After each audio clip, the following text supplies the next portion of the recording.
Hello everyone and welcome back to Neurodiverse Wrestling Obsessed. I'm your host John Wyatt, and boy, we're SmackDown crazy. We got some matches announced for Saturday night's main event. We got an epic match announced next week in a main event. We found out who's facing John Cena for his last match in a pretty interesting way. So let's get right into it. So we start with Drew McIntyre trying to go into SmackDown, but Nick Aldis tells him no, he is banned. But Drew says, well, I won War Games. Breaker gets to get a World Championship match. I get to come back. Cody Rhodes attacks him and then goes into the ring after saying that, Nick, please take off the ban on Drew because he wants to beat the living hell out of Drew like a cockroach. So we have to see where this is going. Hopefully they don't bury Drew McIntyre because they buried the hell out of him in War Games. I did not like it.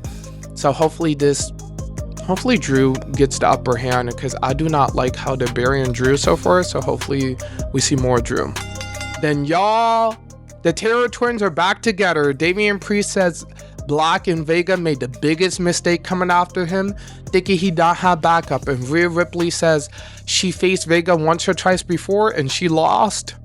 Vega lost, and are they really ready to take on the Terror Twins? So next week they're gonna have a mixed tag team match. Yo, that's gonna be the match to watch next week, and I cannot wait. Then we had a US Open challenge with Ilja Dragunov versus Carmelo Hayes. It was given stiff. Where Ilja fights, I'm sorry guys, I keep saying it, but Ilja Dragunov, the way he fights is one of a kind. He's one of my favorite wrestlers on the SmackDown roster. Him and Melo put on a show. I don't even know how to explain some of Ilja moves, but he's called a Mad Dragon for a reason. But at the end, Ciampa causes Melo the match, pretty much having to stare down with Ilja, and Ilja does not seem happy that Ciampa helped him win the match. So most likely we're going to get Ciampa versus Ilja down the line, and I feel like that's going to be a great match because both of them are intense fighters. So just let them have a good brawl match, like a good underground or just a straight up fight match. It's going to be killer. Then we had the women tag team division even heated because remember on Raw, we pretty much had the women tag team division steal Raw the whole show. But now on SmackDown, things were heating up even more. So we had Alexa Bliss versus Kairi Sane. And Kairi Sane, I'm saying that she's underrated. She's really good. She was wasting no time with Alexa, pretty much out wrestling Alexa Bliss with her roll-ups. I love the great back and forth banter about her patting Alexa on the head, saying that she's hot. She's taller than Alexa, but they're the same height. I like that Alexa brought the aggression and the demonic side, where Kairi bring the goofy. It was really good. And then Charlotte and Asuka also got involved, and at the end, Alexa Bliss was able to hit a DDT. A twisted DDT, but then Lash and Nia dominates everyone, holding the titles, pretty much declaring that they're next. Guys, the women tag team division is stacked. We have Charlotte and Alexa. We have the Kabuki Warriors. We have technically Lyra and Bayley. We have Judgment Day. We have Lash and Nia. We maybe still have B-Fab and Michin. This is a pretty stacked women's tag team division, and I like it. We have Riho, Io, and Rhea. So damn, they're really cooking, and I cannot wait to see where this goes next. Which leads into a match of Jade Cargill versus Alba Fire. It was a pretty okay match. Jade beat the living hell out of Alba. I feel like Alba Fire is a really good wrestler. She's underrated. I feel like they should book her more. She's stuck in this gimmick. I wish they kept her as Alba Fire, not Alba Fire the security guard, whatever. But the really interesting part was Kiana, Jade, and Julia came to beat up Chelsea Green. So pretty much Jade will not be coming after Chelsea Green. Thank God, because it seemed like that was the case. It's not likely. Julia and Green will still have their feud. And Michin seems like the next one to face Jade. I'm kind of iffy about that because Jade is such a star. Michin is really good, but the storyline is kind of lackluster. Hopefully Bianca Belair comes back soon, or we have someone from Raw or an NXT call-up go after Jade, because Jade is really powerful so far, but it does not seem like it's nobody on her level. And Tiffany Stratton is out until maybe Rumble, so she pretty much have no competitors. So we have to wait to see what they do with Jade.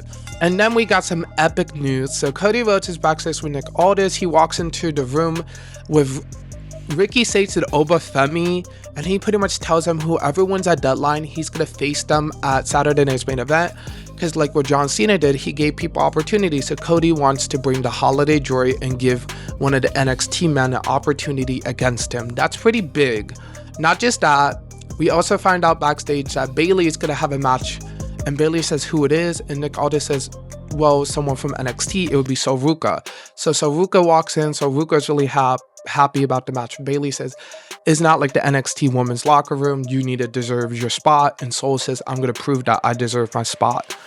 I like it. So pretty much this means we're going to maybe get some call-ups. I've been saying for a while, Saruka seems like a high contender for a call-up. Same thing with Oba Femi, but I feel like Oba would maybe win the match at Deadline so him and Cody can fight. Because Ricky and Cody, they have history in AEW, so I feel like they're going to want to wait for a bigger event this Saturday night to like do a match like that. Then before the main event, we had My Family Tree of Solo Sikoa. Solo Sikoa says it's his family tree. It's his bloodline that been running WWE forever. And now the Wyatts want to take it over, saying that they're the most dominant tag team, the most dominant faction. And Solo says this is his family tree. He introduces all the players. And he says, Wyatt to Uncle Howdy, just be careful that you don't vanish. And that kind of triggers the Wyatt Sicks. So they come out, a big brawl happens, and most likely we're going to get Wyatt Sicks versus My Family Tree in a faction war, so I cannot wait for that. That's going to be epic. And then to close the night, we got the finals of the Last Time Now tournament. So we had LA Knight versus Gunther. The winner faced John Cena. I was so hyped for LA Knight to win. I feel like he makes the most sense to fight Cena. He put it his best work. He put one of the best matches he had in like a while. But then Gunther overpowers him, hits a powerbomb for the win. Now it's Gunther versus Cena. I feel mixed emotions because Gunther and Cena would be a good match. I just don't know if Gunther would be the one going over or will Cena win his last match. I really wanted to see LA Knight versus Cena one-on-one because I feel like we never got that, and that would have been an epic moment. But hey, it's John Cena's last match and I cannot wait for it. Guys, that's pretty much my review for SmackDown. And we only know one match announced next week. It is the Terror Twins versus Black and Vega. So we have to see how that all plays out.